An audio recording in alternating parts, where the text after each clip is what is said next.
بسم اللہ الرحمن الرحیم۔ السلام علیکم ورحمۃ اللہ وبرکاتہ۔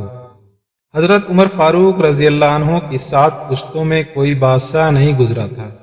آپ بھیڑ بکریاں اور اونٹ چراتے چراتے بڑے ہوئے تھے، اور آپ نے تلوار بازی اور تیر اندازی بھی کسی اکیڈمی سے نہیں سیکھی تھی۔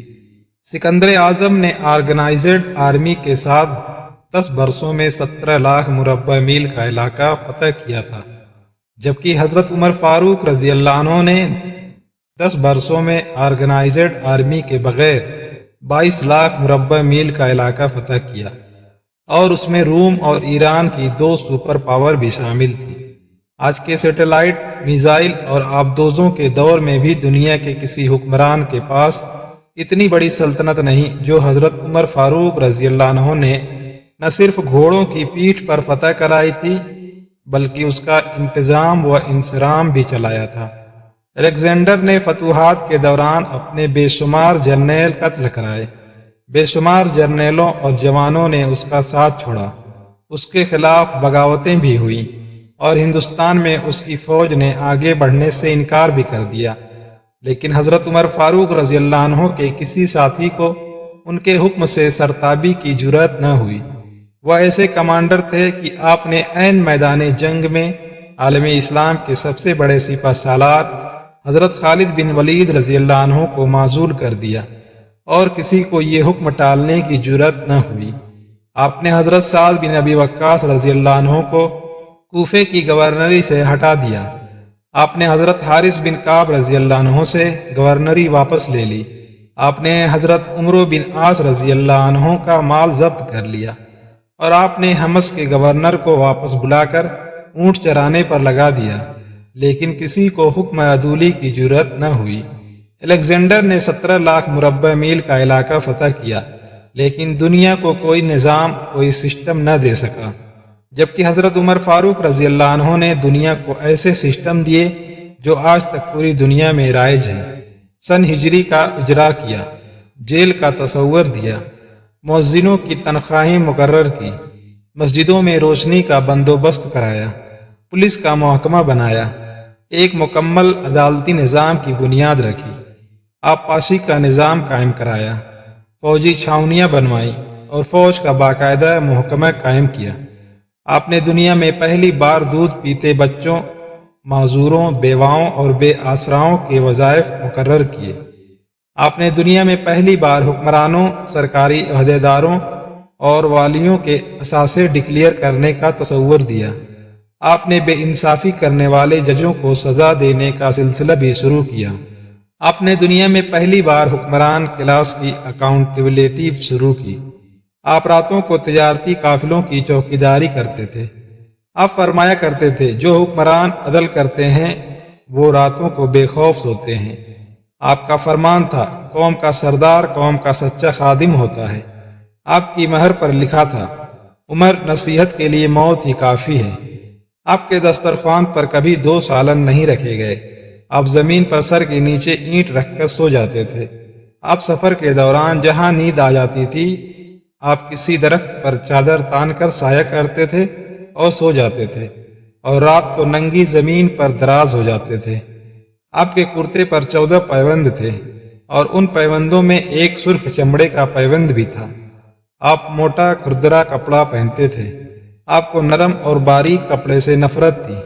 آپ کسی کو جب سرکاری عہدے پر فائز کرتے تھے تو اس کے اثاثوں کا تخمینہ لگوا کر اپنے پاس رکھ لیتے تھے، اور اگر سرکاری عہدے کے دوران اس کے اثاثوں میں اضافہ ہو جاتا تو آپ اس کی اکاؤنٹیبلٹی کرتے تھے۔ آپ جب کسی کو گورنر بناتے تو اسے نصیحت فرماتے تھے، کبھی ترکی گھوڑے پر نہ بیٹھنا، باریک کپڑے نہ پہننا، چھنا ہوا آٹا نہ کھانا، دربان نہ رکھنا، اور کسی فریادی پر دروازہ بند نہ کرنا۔ آپ فرماتے تھے، ظالم کو معاف کر دینا مظلوموں پر ظلم ہے۔ آپ کا یہ فکرہ آج انسانی حقوق کے چارٹر کی حیثیت رکھتا ہے۔ مائیں بچوں کو آزاد پیدا کرتی ہیں، تم نے انہیں کب سے غلام بنا لیا۔ فرمایا، میں اکثر سوچتا ہوں اور حیران ہوتا ہوں، عمر بدل کیسے گیا؟ آپ اسلامی دنیا کے پہلے خلیفہ تھے جنہیں امیر المومنین کا خطاب دیا گیا۔ دنیا کے تمام مذاہب کی کوئی نہ کوئی خصوصیت ہے۔ اسلام کی سب سے بڑی خصوصیت عدل ہے، اور حضرت عمر فاروق رضی اللہ عنہ وہ شخصیت ہیں جو اس خصوصیت پر پورا اترتے ہیں۔ آپ کے عدل کی وجہ سے عدل دنیا میں عدل فاروقی ہو گیا۔ آپ شہادت کے وقت مقروض تھے، چنانچہ آپ کی وصیت کے مطابق آپ کا واحد مکان بیچ کر آپ کا قرض ادا کر دیا گیا، اور آپ دنیا کے واحد حکمران تھے جو فرمایا کرتے تھے، میرے دور میں اگر فرات کے کنارے کوئی کتا بھی بھوک سے مر گیا تو اس کی سزا حضرت عمر فاروق رضی اللہ عنہ کو بھگتنا ہوگی۔ آپ کے عدل کی یہ حالت تھی، آپ کا انتقال ہوا تو آپ کی سلطنت کے دور دراز علاقے کا ایک چرواہا بھاگتا ہوا آیا اور چیخ کر بولا، لوگوں، حضرت عمر فاروق رضی اللہ عنہ کا انتقال ہو گیا۔ لوگوں نے حیرت سے پوچھا، تم مدینہ سے ہزاروں میل دور جنگل میں ہو، تمہیں اس آنے کی اطلاع کس نے دی؟ چرواہا بولا، جب تک حضرت عمر فاروق رضی اللہ عنہ زندہ تھے میری بھیڑیں جنگل میں بے خوف پھرتی تھیں، اور کوئی درندہ ان کی طرف آنکھ اٹھا کر نہیں دیکھتا تھا، لیکن آج پہلی بار ایک بھیڑیا میری بھیڑ کا بچہ اٹھا کر لے گیا۔ میں نے بھیڑیے کی جرأت سے جان لیا کہ آج دنیا میں حضرت عمر فاروق رضی اللہ عنہ موجود نہیں ہے۔ میں دنیا بھر کے مورخین کو دعوت دیتا ہوں، وہ الیگزینڈر کو حضرت عمر فاروق رضی اللہ عنہ کے سامنے رکھ کر دیکھیں۔ انہیں الیگزینڈر حضرت عمر فاروق رضی اللہ عنہ کے حضور پہاڑ کے سامنے کنکر دکھائی دے گا، کیونکہ الیگزینڈر کی بنائی سلطنت اس کی وفات کے 5 سال بعد ختم ہو گئی، جبکہ حضرت عمر فاروق رضی اللہ عنہ نے اپنے دور میں جس خطے میں اسلام کا جھنڈا بھجوایا وہاں سے آج بھی اللہ اکبر کی صدائیں آتی ہیں۔ وہاں آج بھی لوگ اللہ کے سامنے سجدہ کرتے ہیں۔ دنیا میں الیگزینڈر کا نام صرف کتابوں میں سمٹ کر رہ گیا ہے، جبکہ حضرت عمر فاروق رضی اللہ عنہ کے بنائے نظام دنیا کے 245 ممالک میں آج بھی کسی نہ کسی شکل میں موجود ہیں۔ آج بھی جب کسی ڈاک خانے سے کوئی خط نکلتا ہے، پولیس کا کوئی سپاہی وردی پہنتا ہے، کوئی فوجی جوان 6 ماہ بعد چھٹی پر جاتا ہے، یا پھر حکومت کسی بچے، معذور، بیوہ یا بے آسرا شخص کو وظیفہ دیتی ہے، تو وہ معاشرہ، وہ سوسائٹی بے اختیار حضرت عمر فاروق رضی اللہ عنہ کو عظیم تسلیم کرتی ہے۔ وہ انہیں تاریخ کا سب سے بڑا سکندر مان لیتی ہے، ماں سوائے ان مسلمانوں کے جو آج احساس کمتری کے شدید احساس میں کلمہ تک پڑھنے سے پہلے دائیں بائیں دیکھتے ہیں۔ لاہور کے مسلمانوں نے ایک بار انگریز سرکار کو دھمکی دی تھی، اگر ہم گھروں سے نکل پڑے تو تمہیں چنگیز خان یاد آ جائے گا۔